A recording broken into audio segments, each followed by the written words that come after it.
Bonjour à tous ceux qui regardent cette vidéo.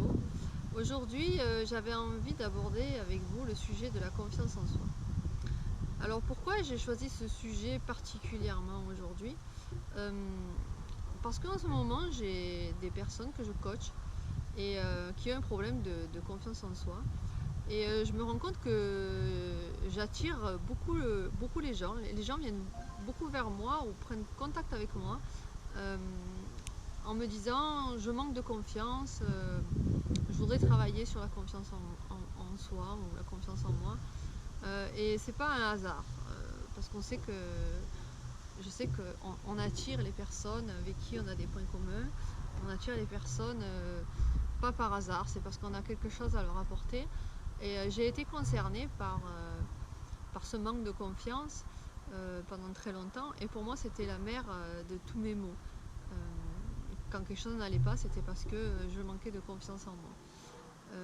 Alors on verra par la suite que c'est faux, que le manque de confiance en soi n'est pas le fourre-tout de tous nos problèmes. Mais ça sera un autre sujet. Aujourd'hui, je voulais déjà en premier lieu donner une définition de la confiance en soi, parce que c'est pas évident de définir qu'est-ce que c'est que réellement la confiance en soi. Et quand les personnes me disent j'ai pas confiance en moi, en général je leur pose la question qu'est-ce que ça veut dire, et je me rends compte que leur problème est pas toujours au niveau de la confiance. Alors la confiance en soi peut se définir de deux façons, c'est deux choses. Euh, la première, c'est avoir confiance en l'avenir, c'est-à-dire savoir que je vais traverser les différents épisodes de ma vie, qu'ils soient bons ou mauvais, et que je saurai m'adapter à toutes les situations, même si c'est pas facile. Je saurai m'adapter, je saurai adapter mon comportement, ma façon de penser, etc. Pour surmonter certaines difficultés. Et le deuxième point de la confiance en soi, c'est qu'est-ce que je fais actuellement et qu'est-ce que j'aimerais faire, où je suis aujourd'hui et où j'aimerais être. Et est-ce que je suis capable d'atteindre ce que j'ai envie d'être ou ce que j'ai envie de faire. C'est ça aussi, avoir confiance en soi.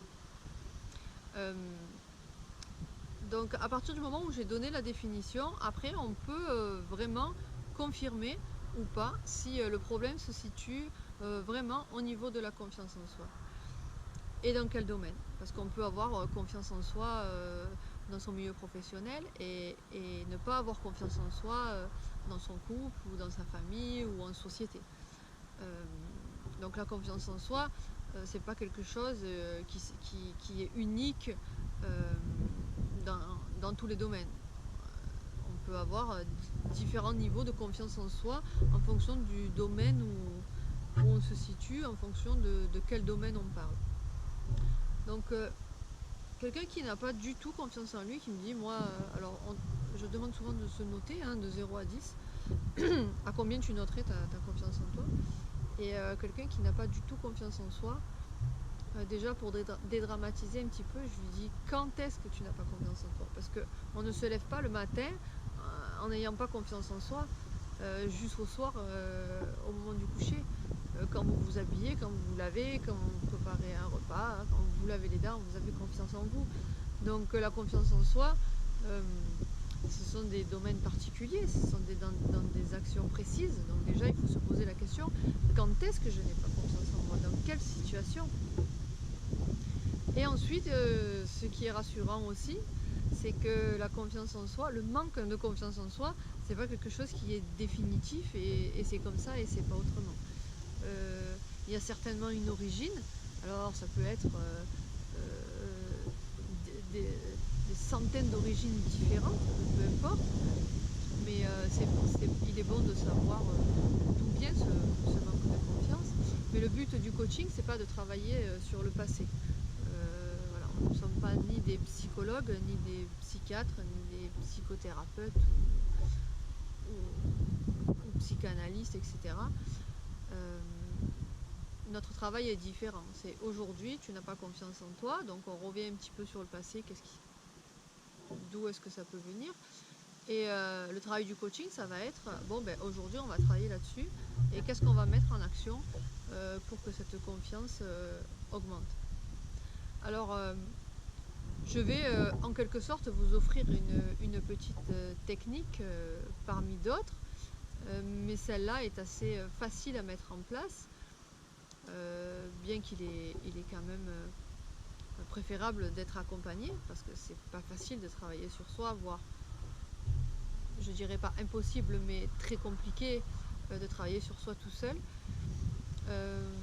Mais cette technique, c'est le modèle qu'on appelle, c'est la technique qu'on appelle le modèle potentiel. C'est-à-dire que vous allez imaginer quelqu'un de votre entourage, proche ou lointain, quelqu'un que vous connaissez personnellement ou pas, que ce soit une célébrité, un athlète, peu importe, une personne qui pour vous représente la confiance en soi. Vous dites, cette personne-là, elle a 100% de confiance en elle. À ce moment-là, posez-vous la question, qu'est-ce qui vous fait dire que cette personne-là a confiance en elle? Quels sont les critères qui vous font dire que cette personne a confiance en elle? Et vous les notez. Vous allez noter tous les critères. Parmi les 5 critères que vous aurez repérés chez ce modèle potentiel, chez cette personne,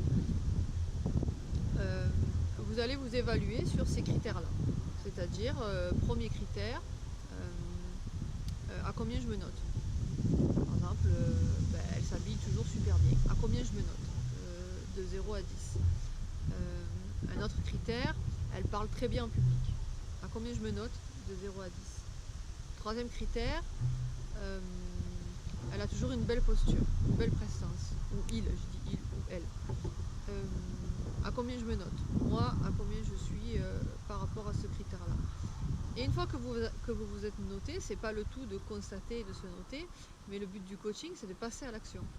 Donc, qu'est-ce que je vais mettre en place pour augmenter ces notes-là? Et là, vous les reprenez une par une. Si vous vous êtes mis 2 sur 10 au premier critère, qu'est-ce que je peux mettre en place pour passer de 2 à 3? D'accord? Et là, ça vous appartient, ce sont vos idées. Et c'est pour ça que c'est bien d'être accompagné, parce que parfois les idées, elles ne viennent pas comme ça naturellement et facilement. Donc le coach peut vous y aider en vous posant d'autres questions. Donc pour passer de 2 à 3, puis de 3 à 4, puis de 4 à 5, et puis ça peut aussi monter de 5 à 8 d'un coup. Et le but, c'est d'arriver à 10 sur 10 dans chaque critère. Et de le dire, ça ne suffit pas, c'est aussi de le faire. Donc à chaque fois que vous allez avoir une idée d'action, le coach sera là pour vous motiver et pour vous aider à passer à l'action.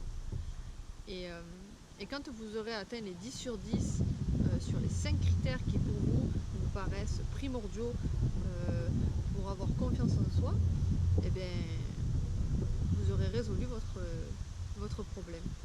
Donc la confiance en soi, c'est pas quelque chose d'irréversible. Le manque de confiance en soi, c'est pas quelque chose d'irréversible. Mais il est vrai que ça peut entraîner pas mal de soucis. Voilà pour la confiance en soi. Alors c'est un résumé qui est très succinct, c'est une technique qui est très vite expliquée, parce que ça demande quand même du temps, on compte 1 heure sur un exercice comme ça, mais en gros voilà une des techniques pour augmenter la confiance en soi. J'espère que j'ai donné une définition assez claire aussi de la confiance en soi. Et le message que je voulais vous faire passer, c'est qu'il y a certainement une raison pour laquelle vous manquez de confiance en vous. Mais peu importe ce qui s'est passé, c'est bon de le savoir. Mais le but, c'est pas de travailler sur la cause, c'est de travailler sur ce que vous voulez atteindre et quelles actions vous voulez poser pour augmenter votre confiance en vous et être au top de votre confiance en vous. Voilà, je vous embrasse. J'espère que cette vidéo vous aura plu. Et n'hésitez pas si vous voulez poser des questions, si vous voulez partager cette vidéo. Vous pouvez toujours me contacter, il y a toujours mon email qui est noté ou en haut ou en bas de la vidéo. Je me ferai un plaisir de répondre à vos questions. Et puis si vous avez besoin d'aide, vous pouvez aussi faire un petit coucou et me le dire, et puis on pourra en discuter, prendre un petit moment pour en discuter et voir si vous avez envie de travailler dessus. Voilà, je vous embrasse Et je vous fais profiter encore aujourd'hui de ce beau temps qu'on a dans le sud et de ce magnifique lac que j'ai à côté de chez moi. Donc vous verrez souvent des photos et des vidéos parce que je trouve cet endroit juste magnifique et ressourçant. Et ça fait partie de mes besoins, d'être dans la nature.